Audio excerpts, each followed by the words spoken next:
Folks, welcome to your Vanderpump Rules update. My name is Ryan Bailey.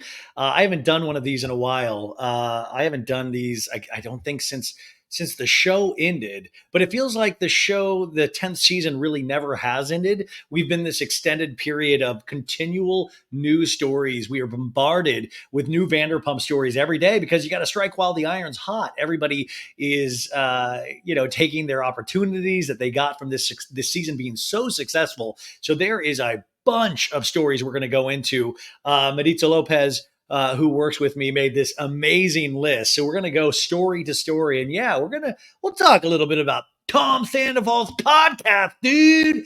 Yeah, dude. By the way, everybody, every podcaster out there, we've got to quit. This is going to be the last thing that I ever do because Tom is putting us all out of business. In fact, these days, though, if you are on a reality show, if you don't have a podcast, something is wrong. We truly are in the golden age of not just podcasting, of reality show podcasters. Have we got anybody from Real Housewives of New York yet? No, Sai has a podcast. I'm sure all of the ladies will have a podcast within the next couple of months. So, how the heck are you guys doing? Are you good? Are you having a good weekend? I hope you are. I'm in New York. That's why, by the way, this video is not my normal background. It looks like I'm in a hostage situation. And in certain ways, I am because I'm in New York and it's rainy, it's horrible weather, but I'm in the big city. I'm out here I launched the podcast So Bad It's Good with Betches Media. And so I've been doing a lot of in studio stuff with them. I'm going back to LA and then to Arizona this next week. So it just, the craziness continues. Just like the craziness of Vanderpump Rules. So let's break these breaking news stories down of everything that we've had in the past couple of weeks and see if we can learn anything about ourselves in the process. Could you imagine? Vanderpump taught me how to truly live. By the way, if you do pretty much the opposite that any of these cast members do, you're going to live a pretty decent life. I truly believe that. I was looking at Instagram as I do every second of the day, and I saw a post for the Muppet Babies. Remember Muppet Babies, that cartoon where it was like the Muppets, but when they were babies and they're all in the crib and stuff? We need Vanderpump Rules Muppet Babies. We need like little tiny Sandoval and little tiny Jax with his little tiny sweater on that he rips off in the crib. He's like, "You want to go, dude? Let's go." A little tiny Peter with a little tiny ponytail. Come on, Vanderpump Rules Muppet Babies. That's where it's at, baby. Come on. So let's get into it. Now, this week was huge in terms of reality television, not because of Vanderpump Rules, but the cast of Vanderpump Rules being on all of these different reality shows and reality competition shows. Now, just to kind of give you a what's up that's happening right now, Ariana Madix, she had her first week on Dancing with the Stars this week on Tuesday night, but Monday night, right before that, you had Tom Sandoval on Special Forces season 2, where he's like, "I want to be punished, sure. Make me drop and give me 20. Yes, sir. Yes, sir." So we had the first episode of that. Did you guys watch it? It was very weird. I mean, it was just a very weird concept to take like Tara Reid and to put that with JoJo Siwa. You throw in some Jack Osborne, Jason Cameron, Tom Sandoval, Black China getting into a fight with 90210's Brian Austin Green. It made my pop culture head spin on its axis. And I don't know if it just made me feel weird. It was like, I truly thought somebody was going to die in the first episode. And they masked him and they would take the mask off and they'd be like, "Where do I know you, sir? Where have I known you from, sir?" And he's like, "From a reality television, sir." "Oh, well, this is your reality now." It was really very scary. And then on Wednesday, spoiler alert, Tom Sandoval is also on The Masked Singer this season, and they don't really do a good job of hiding that it's Tom Sandoval. You can tell by the singing, you can tell by what he's saying in terms of the hints. I've never watched a season of The Masked Singer, and I don't know if I'm going to start now. But Tom Sandoval is on there. He like this is the one thing I wanted to talk to you guys about before we get into the actual news items. Is that Tom, and I think with the podcast that he just started, Everybody Loves Tom, there's some free promotion. Is that, I think his complaint was like, "Everybody's making money off this except for me, dude." But that's not true. he's making money hand over fist right now. He's just not making it being the hero. He's making it being the villain, the bad guy. And he's trying to still be the good guy. Even in special forces, he was the one cheering on his teammates, if you notice, like, oh, dude, no, or yeah, dude. He was being that Tom Sandoval that we've known for these 9+ seasons. 10 seasons is where he really became a bad guy. So I think he's trying to like win people back, like I'm still the same good guy and things like that. So I think it frustrates him that he is. It's not the money thing. I think it's frustrating that he has to make money being a villain and not the good guy that we were all kind of saying that he potentially was. I mean, at least I was. You guys might have been like, I think he was a bad guy the whole time. I think that's the interesting thing is that you have to realize this guy now is like, he's got the podcast. He'll make some money from that. It's probably not great money, but he has a Patreon he's starting, which I thought that was interesting. I was like, damn, he's like at a point where he needs to start a Patreon, which by the way, join my Patreon, patreon.com/, so bad it's good. I'm the kind of person that starts a Patreon, not Tom Sandoval. That was shocked me. He has special forces, whatever you get paid to do that. You have the Masked Singer, whatever you get paid to do that. So he did his tour, which in the podcast he talks about, needing to do that because all these other people depend on him as well. And I will say, this isn't a defense of him, but I do know he paid that band full day rates for every time they rehearsed every day. I remember talking to him, years ago on the podcast, and I was even shocked. Like he dressed them. It's a lot of money, so it's hard to believe that he made a lot of money on that tour. I don't think that's also a gigantic heroic thing that he still did the tour. I mean, these people depended on him, and I think to those people that he paid, he is a hero to them. But I don't know. So part of me is still wondering. It still seems self-serving in some way, but he's like a barnacle. He's not going away. He's really going like, I am not getting out of this bubble at all. He's throwing himself further in this instead of quietly reflecting. And a lot of reality show people do that. I think it is such an interesting opportunity that you can't, you're afraid to let that go, especially if you're trying to keep your house and things of that nature. So let's start with Ariana on Dancing with the Stars. This is interesting. She re-wore a version of the Sandoval revenge dress, the red dress from the reunion, for her fiery Dancing with the Stars debut, People magazine reports. And it is a variation of that dress. And she looked amazing. She looked amazing. They saved her for the very last performance of the night. And I thought that was interesting. It was almost a little unfair if you were waiting to see if she was good before you voted for her, because people had to vote during the actual show. But she did amazing. She did really, really good. I think she tied for second place with Jason Mraz. Jason Mraz, the singer, he really impressed me. I was like, holy shit, this guy. I just know from a couple of songs. I didn't know he could like move like that, but Ariana killed it. Like, I just think that pressure and the nerves would, it just kind of shows you she does have that dance background. She is a performer and has been even way before Vanderpump Rules. So I think all that stuff really paid off for her, but she looked hot. She knew how to play to the camera. It was fiery. I'm curious what her and Pasha, her dance partner, have prepared for the second week.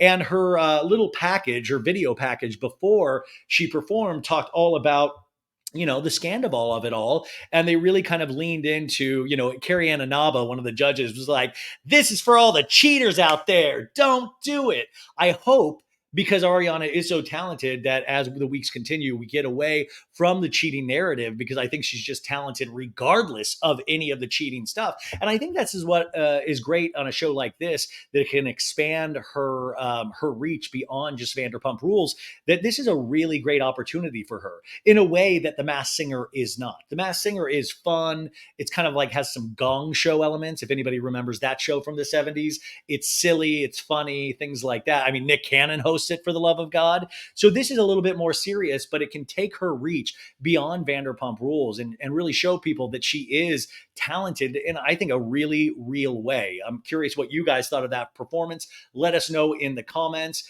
But this this outfit really leaned into that revenge dress look, and she looked great. Pasha looked great.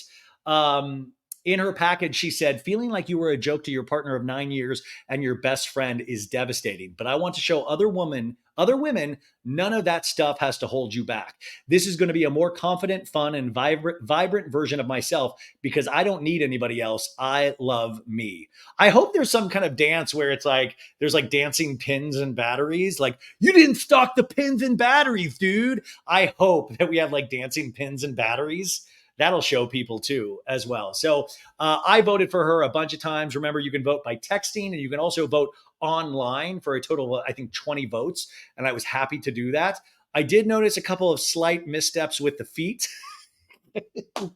As somebody with no dance experience, that's how I was judging it. But she was awesome. I can't wait to see what she pulls out in the future. I think it's going to be amazing.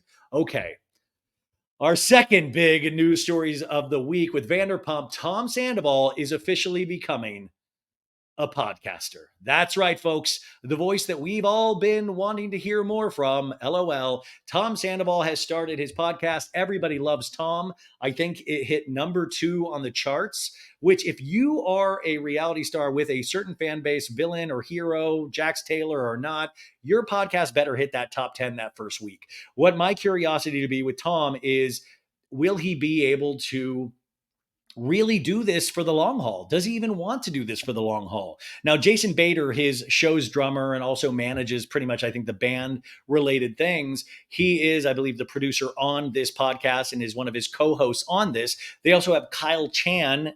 Tom Sandoval is one of his best friends on the podcast, and he's promising a lot. He's promising recaps of earlier episodes of season 11, of behind the scenes of the shows that he's filming right now. The only thing that I'm curious about, and when you are painted as a liar because you have lied, it does. I always talk about the concept of a reliable narrator in reality television.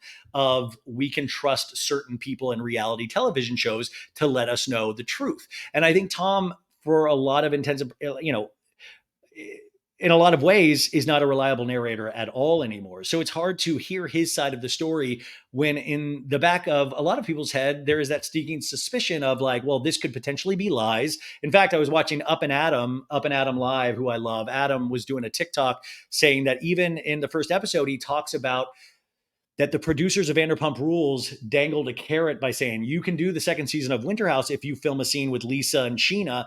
And now sources are saying that was a lie. That was never dangled. And he was not told that if he did this, he could do that. So the thing is, if Tom has been a proven liar, I'm more willing to believe production than I am Tom Sandoval at that moment. Now, I know Tom Sandoval was booked for Winter House, for the new season of Winter House, and Schwartz ended up going, but they were supposed to run the whole thing. It was going to be Tom and Tom running the house, from what I had heard from my sources. And the heat was too much. And I think it would have made the show completely different than what it is potentially going to be. And I don't think they wanted to really lean into that negativity. You'll still get Schwartz coming off that tail end of Scandal. And we do know that Tom Schwartz hooks up with Katie Floody from Below Deck. So I think that's all going to be interesting to see from Schwartz's perspective. And also, I think it's good for Schwartz to have gotten away from Sandoval to film Winter House.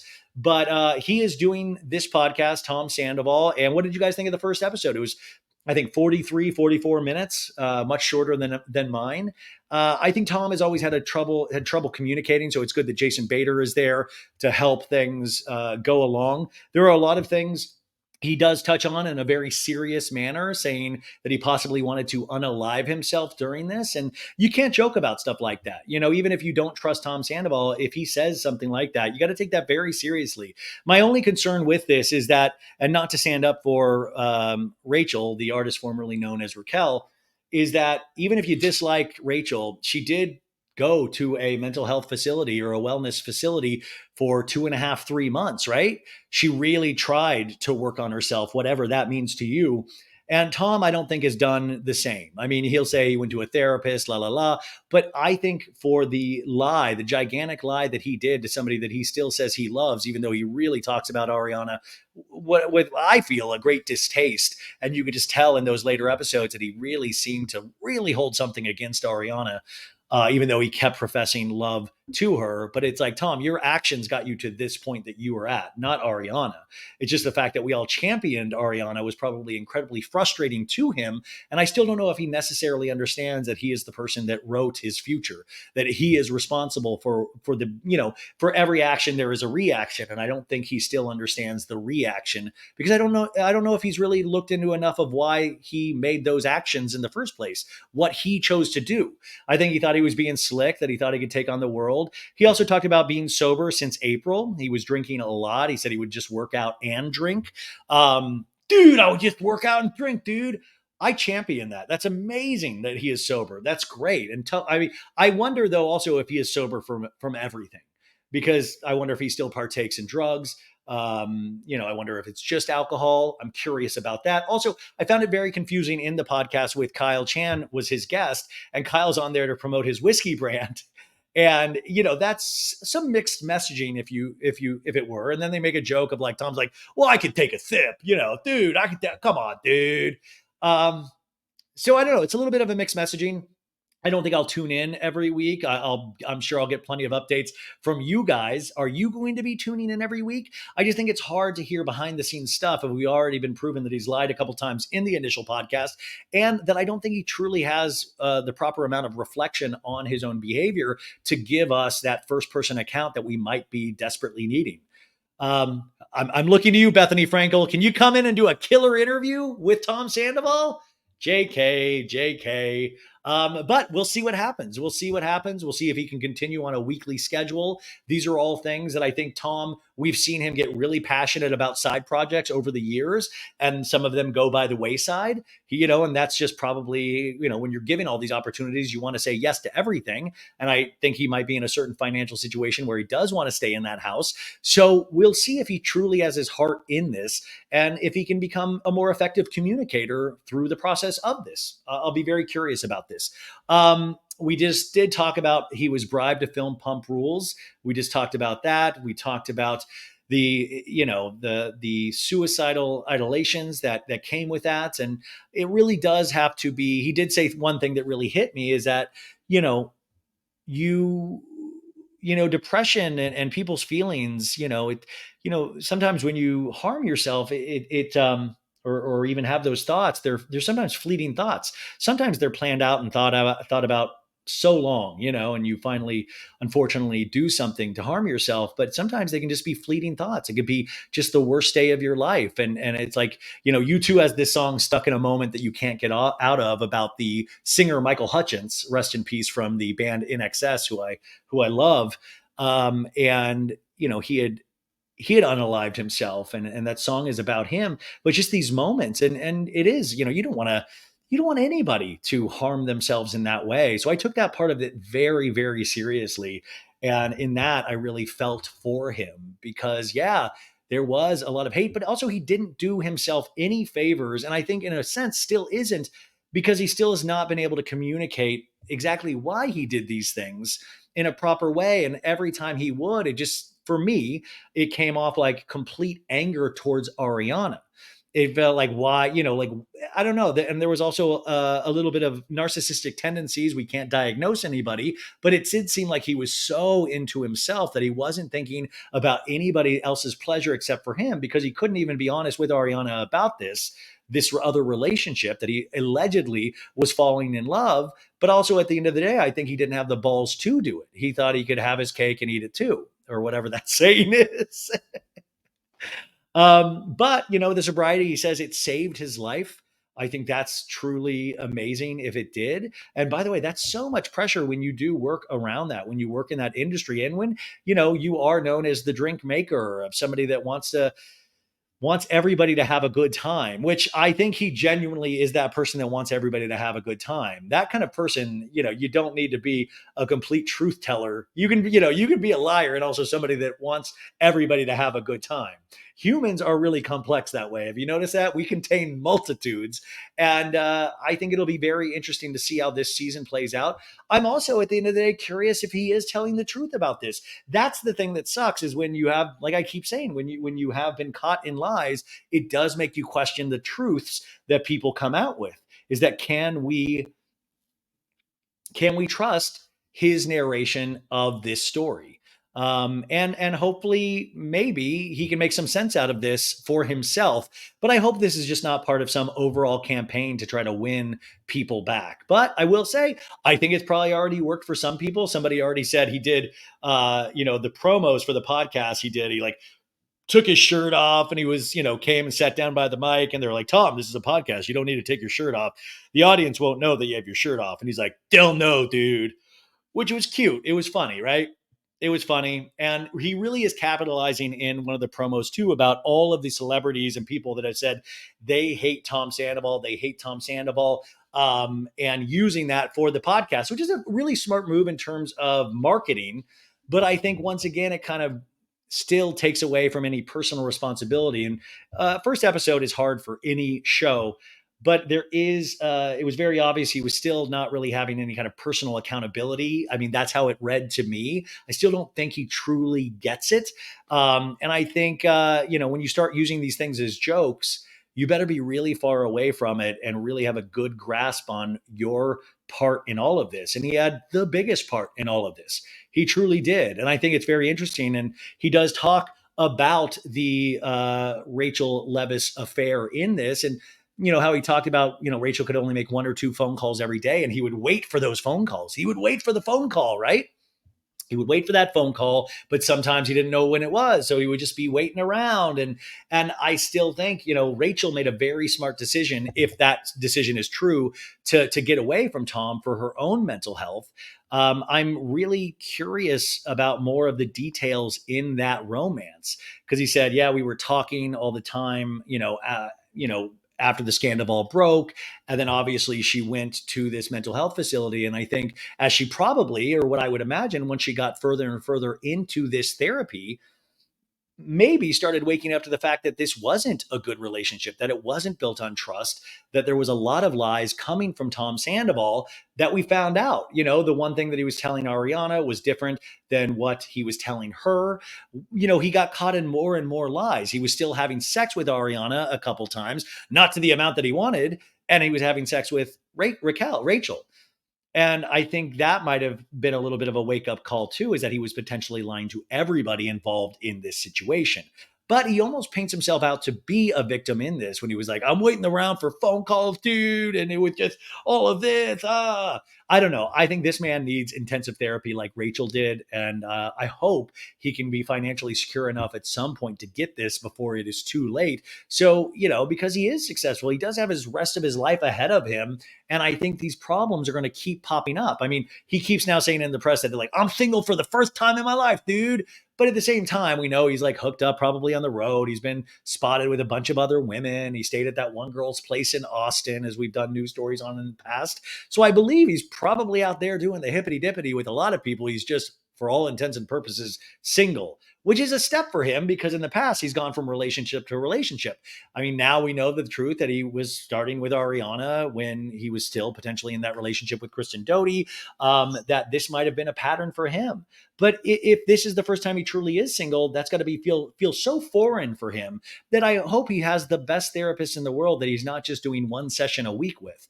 I mean, this is stuff that you really need to invest in for your overall health. And also, I mean, from what I'm hearing is that he will not be part of Schwartz and Sandy's. I think they are obviously, from all the news stories and from Brett and the manager Greg, they do not want him to be a part of that. And I believe they are going to buy him out of Schwartz and Sandy's. I don't know what that looks like, but they are very, very angry at him. And that's why he's not promoting Schwartz and Sandy's. And when you've seen a lot of the times, he's wearing a Tom Tom baseball hat and not the Schwartz and Sandy's baseball hat.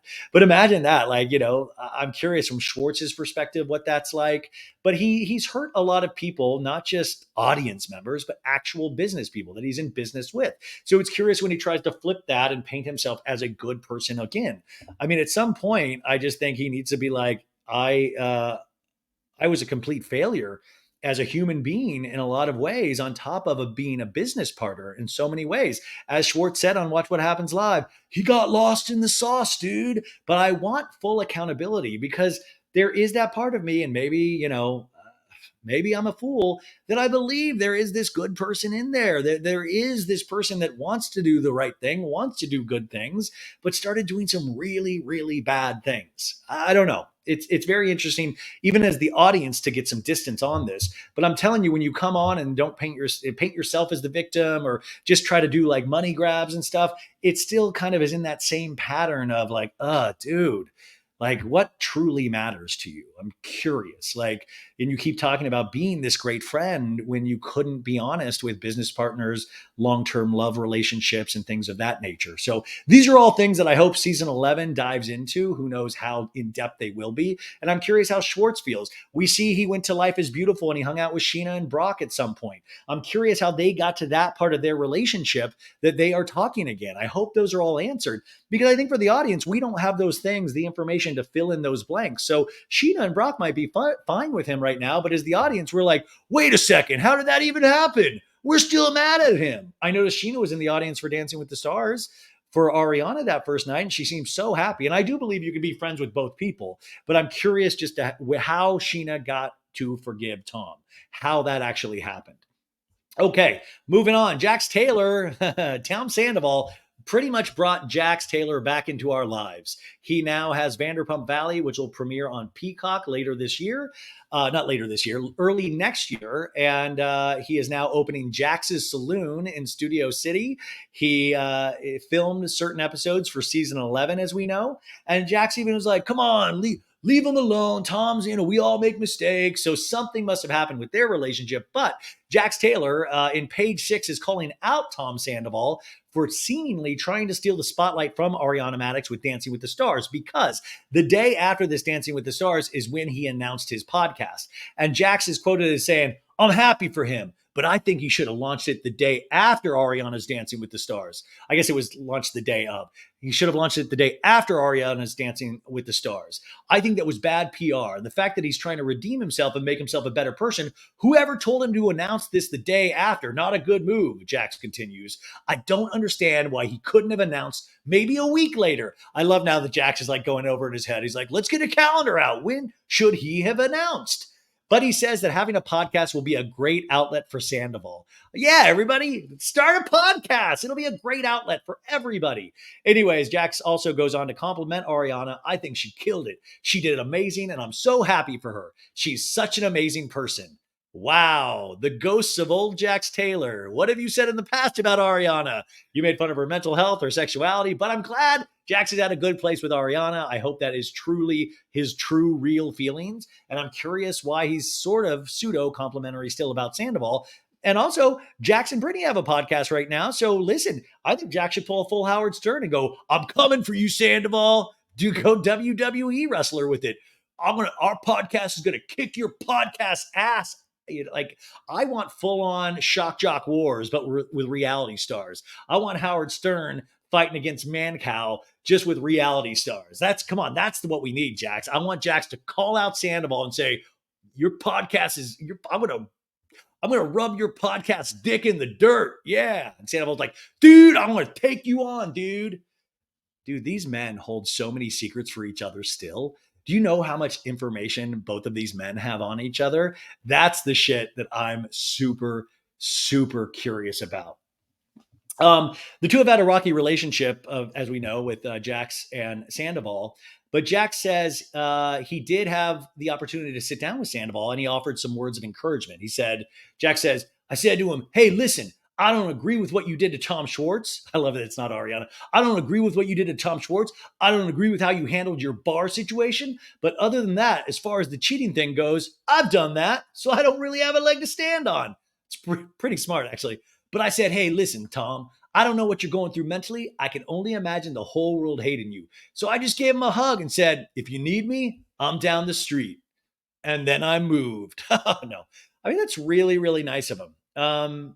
It's really nice of him, but we'll see if that relationship holds. And Jax has had such a white hot burning hatred for Sandoval for so long. We've seen it on the show and we've seen things off the show that I'm just curious how this has been arrived to as well. There are so many mysteries in how people have relationships with Tom now that I'm really curious how all of this kind of comes together. And I hope we actually get some solid answers, But God, think about it. How many Vanderpumpers have podcasts? Sheena is OG. Sheena's had shenanigans forever. You got Lala, give them Lala, which is always really top of the charts. There is a certain type of girl podcast that seems to do really well. You got Googly Squad with Hannah and Paige. You got Lala's. These podcasts, it seems like those type of people do really, really well. And I'm curious what that means. Do you guys have any thoughts on that? I really, truly am wondering why those podcasts. And I think, is it the people that are funny, that talk a little tough, that talk shit? Like, what is it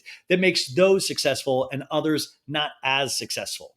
Okay, moving on. Andy Cohen jokes about Tom Sandoval during American Horror Story Delicate. Now, if you're not watching American Horror Story Delicate, it's fun just to watch Kim Kardashian act. Her face doesn't move because of the all of the Botox and things of that nature, but she's doing a solid job. She's a bitchy publicist named Siobhan, and I think she's really good. But anyways, Emma Roberts is on the first episode, and she gets booked on Watch What Happens Live. Andy Cohen, also a very decent actor, but in the clip, the scene, they said Andy's like, hey, that her role in the film that they're promoting on Watch What Happens Live, Andy says, it's so good. It seems that any actress would kill for this part.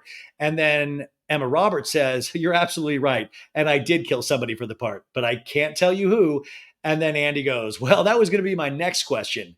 I can give you, and Cohen says, and then, sorry, it's hard to read lines. And then Emma Roberts says, I can give you a hint though, no one will miss him. And then Andy says, I know who it is, Tom Sandoval. And then Emma Roberts says, no, but I fucked Tom. But I fucking Tom Sandoval. But I fucked Tom Sandoval to get on this show. The actress jokingly shoots back during her fake appearance on Watch What Happens Live. So I will say that's interesting. And it does, like, if you're Tom and you think the worst is over, and then you're a big American Horror Story fan and turn on, and then all of a sudden you're being joked about on a TV show with Kim Kardashian in the audience and Emma Roberts. It's pretty fun. But I think part of it, he probably is thrilled in certain ways to be talked about, because that is the new kind of nature of PR and celebrity, is any news is good news. Even if you're the bad guy or the good guy, at least people are talking about you. I hate that, because I think at the end of the day, I would want people to like me. But it seems like the people that are truly successful in the long run end up weathering some sort of massive hate and still going through it. But I think going through it doesn't make you a hero. That's my thought, is that Tom doing this podcast or any of this, it doesn't make him a hero. It's still self-serving at the end of the day. Like, nobody needs any of this stuff. Nobody needs this YouTube video. Nobody needs his podcast. Nobody needs this. I mean, it helps us. It's entertaining and stuff, but it's not like Mother Teresa or any kind of great big gesture in terms of curing cancer or any of that nature. So I think sometimes we get tricked of, like, look at him still out there doing it. Yeah, doing it. He's doing it for himself. He's not doing it for us. He's not doing this for us. There's nothing that we can gain from this. He's not helping us through this situation. He's helping himself through this situation. So I think sometimes we get confused about those things, and we end up being like, what a tough cookie. Let's celebrate that. And I don't know. I'm just not there at that point yet. Also, Vanderpump Rules Tom Sandoval has admitted to wanting to work on his romance with Raquel Levis. Tyler Cameron has stated. Tyler still calls Rachel Raquel, her old name. But Tyler Cameron, because there was talk of Rachel, there wasn't talk really a lot on the first episode of this, so I'm sure we'll get more into this in future episodes of Special Forces. But when Tyler Cameron was asked about this situation and about the Ariana thing, and asked if all the celebrities went onto the show having animosity towards Tom Sandoval since he cheated. And Tyler Cameron said, well, I don't think so. I think some people knew about it and everyone was curious to see how he really was. Also, do you think Jack Osborne knew about the Sandoval situation in any real caring way? Anyways, Tyler Cameron said, I think everyone took him for what he was in that moment. So I think they all ended up liking him. Tom is a tough cookie. I did hear from Tyler Cameron that he did pee in the corner of their room. So because it was too long of a walk to the bathroom. When you got to go, you got to go. But Tyler says the situation definitely got talked about and he spoke about it. He was definitely open about everything. But that's what I'm saying. If you're open about everything, but if you're dealing with a liar, that's not really being open, you know? Um, Tom did take a picture of Rachel with him. Nick Vialli talked about this, I believe, on his show, and said that Tom showed his showed like his picture of his girl, like look at my girl. So I'm so curious of when this thing got broken off and where Tom was in this. I'm curious if Rachel didn't break it off, how long they would have stayed together, if Tom would have been with her for 9 years. I'm so curious about this. So we'll get future answers, and we'll get further answers in future episodes. Now on to Katie Maloney doesn't think she's ever going to see Rachel Leviss again, and she cannot empathize with her. Now, Katie, I love Katie because Katie actually stays true to her feelings. Katie does not budge. She's like, fuck it, you know? She says, I don't think I'm ever going to see her again on the Almost Adulting podcast. I don't even know if there's something I don't even know if that's something I got to worry about. Yeah, I mean, for all intents and purposes, Katie will never should have to see Rachel again if she's not on the show. And also, Katie does have tons of rights to still be pissed off at Rachel for how Rachel tried to come at her near those gas tanks in the Sur alleyway. That was such a weird. Remember how weird that was? Like she's like, Katie, no, I've got to say one thing. And Katie's like, I'm talking to my ex-husband Schwartz, and Schwartz is like, oh, what do you got to talk to her that way, Katie, dude?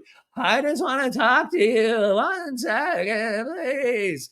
It was the weirdest thing. I mean, she had to have been hammered in that moment to like keep pushing Katie. I was like, you're literally daring Katie to push you or do some kind of physical interaction with you. And Katie's just like, go away. But Maloney admitted that she doesn't know if she can feel empathy for somebody who consciously made decisions and was actively making a decision every day for 7 to 9 months almost. I can't empathize with that because I would never do anything like that. So she's talking about obviously Rachel, but I'm curious if she has the same feelings for Sandoval.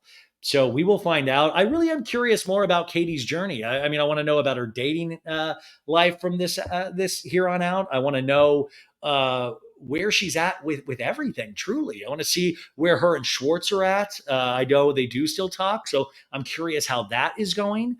Also, I wanted to talk really quickly about something about her.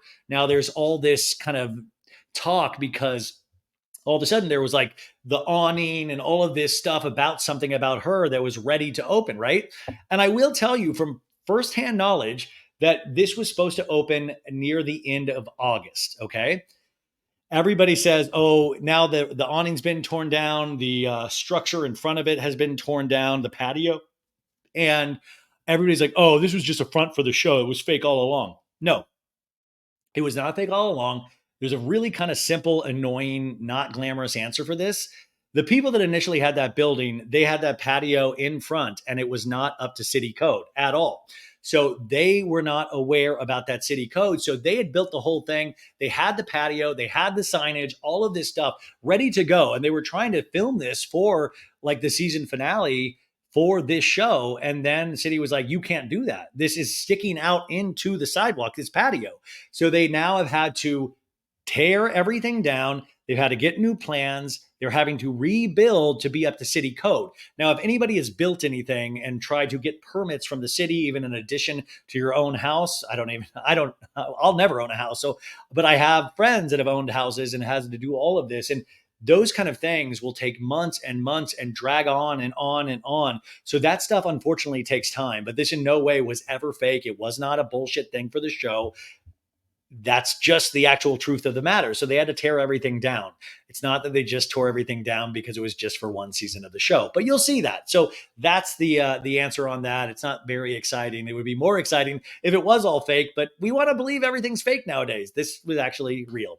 Also, Lala Kent slams coward Rachel Leviss for blocking ex-Tom Sandoval and Brand's former Vanderpump Rule star beyond hopeless in shocking rant. Lala Kent's shocking rant. I think this is funny because Lala seems to be in a good place with Sandoval. I'm telling you, girls will forgive guys that have harmed them quicker than they will forgive other women sometimes. It really, it is so weird to me. Like I hated Rachel's interview with Bethany. I still don't think we've gotten Rachel's actual story.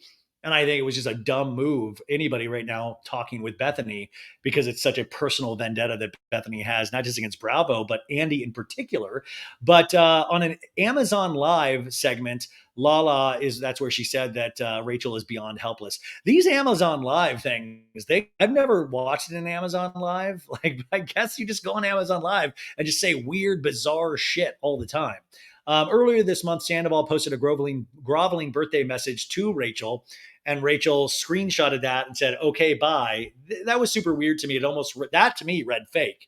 But anyways, Lala said, "I see that the mental health facility really helped her. She's just come so far. She just removed from the world. I really tried, dude, Rachel. I really tried, and you are just so beyond like helpless."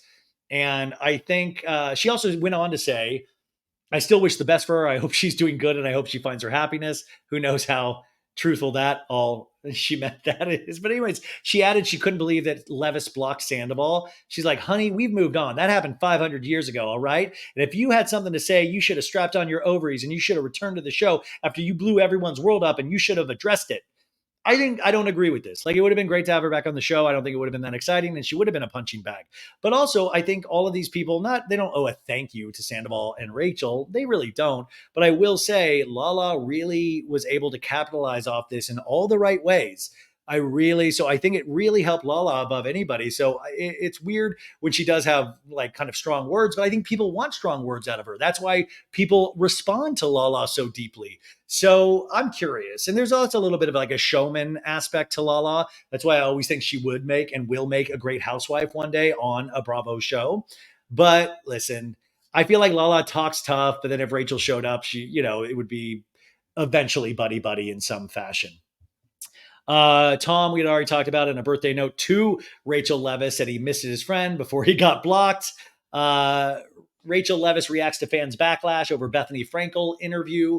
And she reacted to comments, and some of these comments were really intense.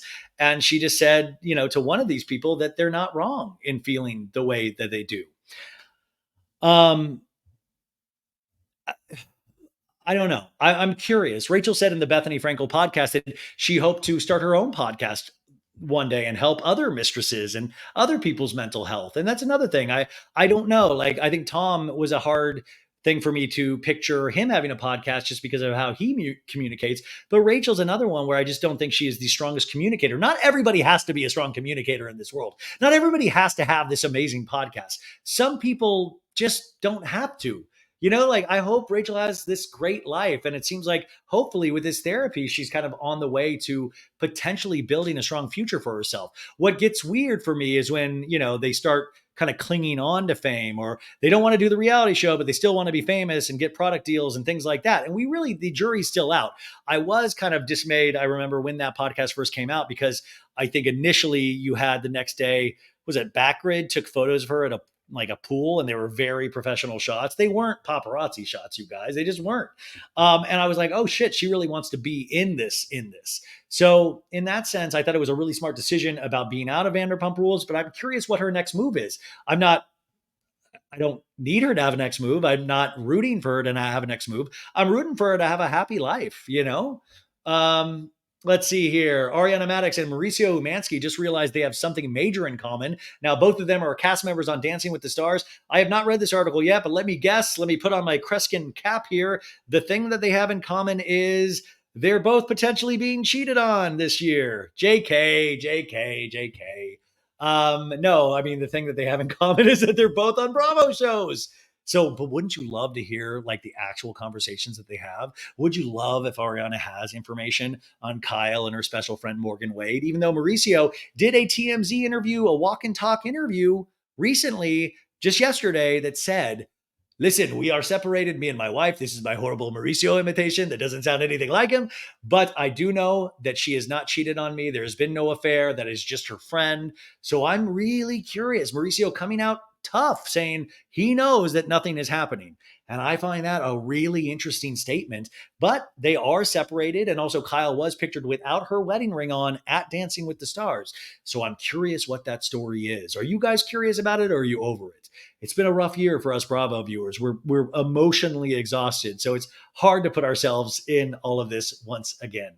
Let's see. Here's another Katie Maloney story as we start wrapping up here. Katie Maloney says she just took it when Tom Schwartz blamed her for his infidelity. So this is also on the podcast she was on, Almost Adulting. I loved when Katie came on my show. I hope she can come on again or will come on again because I had a really good conversation. I didn't get to half the things I wanted to talk to her about.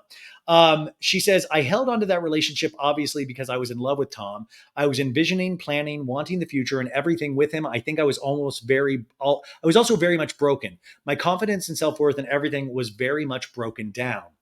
Um, Obviously there was infidelity and cheating and stuff that happened, and he blamed a lot of it on me as well, and I just took it.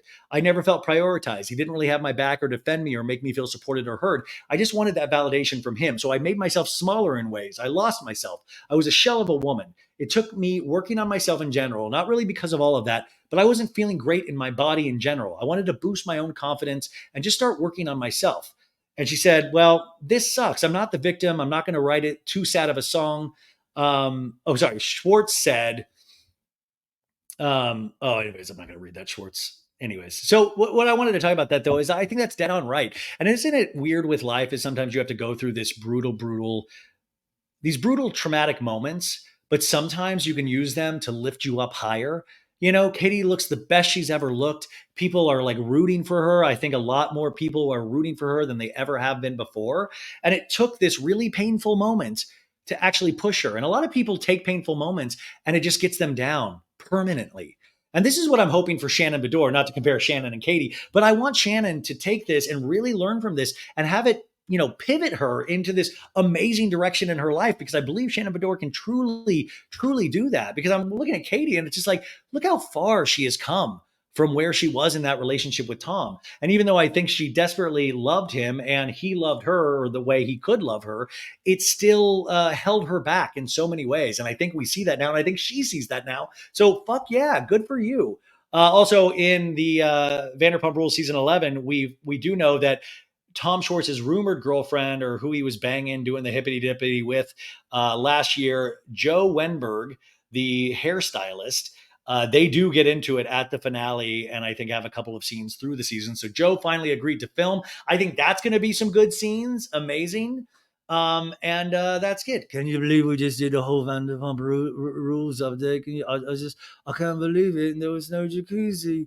I can't believe that. Did you know that? Anyways, you guys, this was a quick 45-minute Vanderpump Rules update. I hope everybody's having a great weekend out there. I'm sure there's going to be 30 more Vanderpump updates in the next 3 days. Who knows? Maybe we'll do this again. But thank you guys for watching or listening or wherever you're consuming this. Bye, guys. What's up, dude? It's me, Tom Sandoval, saying goodbye.